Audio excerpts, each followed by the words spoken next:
যত মামলা আছে আওয়ামী লীগের বিরুদ্ধে আমরা সমস্ত মামলাগুলো তুলে নেব।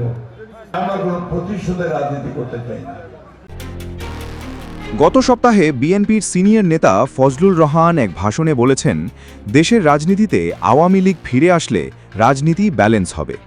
এই মন্তব্যটি রাজনৈতিক মহলে তোলপাড় সৃষ্টি করেছে। মির্জা ফখরুল বললেন, আওয়ামী লীগ ফিরে এলে দেশের রাজনীতি আবার পূর্ণতা পাবে। কিন্তু কিভাবে? ক্ষমতা, গঠন, নীতি নির্ধারণ সব মিলিয়ে একটা পূর্ণাঙ্গ রাজনৈতিক প্রক্রিয়া মানুষের প্রত্যাশা পূরণে গুরুত্বপূর্ণ। পূর্ণতা মানে কেবল ক্ষমতায় থাকা নয়, সমতা, অংশগ্রহণ আর নীতির ধারাবাহিকতা এইসব মিললে রাজনীতি পূর্ণতা পায়।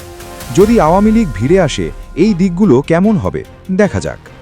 কেউ মনে করে তাদের প্রতিরোধ অনিশ্চয়তা কমাবে, কেউ বলে নতুন সংঘাত তৈরি হতে পারে। রাজনৈতিক পুনরাগমন সাধারণত স্থিতিশীলতা ও উত্তেজনা একই সঙ্গে দুইটাই বয়ে আনে। রাজনৈতিক পূর্ণতা যদি রাজনৈতিক স্থিতিশীলতা এনে দেয়, বিনিয়োগের আত্মবিশ্বাস ফেরতে পারে।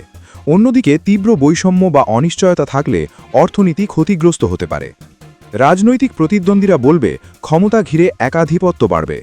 সমালোচনার মুখে প্রতিশোধ নয়, সংলাপ ও সমঝোতা জরুরি বলেই মত তাদের। জনগণ ভিন্ন মত পোষণ করে, কেউ স্থিতিশীলতা চায়, কেউ পরিবর্তন। রাজনীতির পূর্ণতা আসে যখন জনগণের কণ্ঠ সুনির্দিষ্টভাবে শোনা যায়।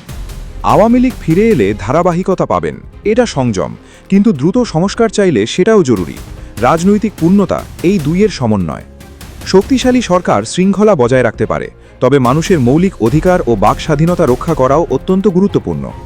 রাজনীতি ব্যক্তিগত নয়, এটি আমাদের সাধারণ জীবনে ছাপ ফেলে। যেই দলই আসুক, জরুরি হচ্ছে সংলাপ, সহানুভূতি আর নীতিগত জবাবদেহি। এটাই প্রকৃত পূর্ণতা।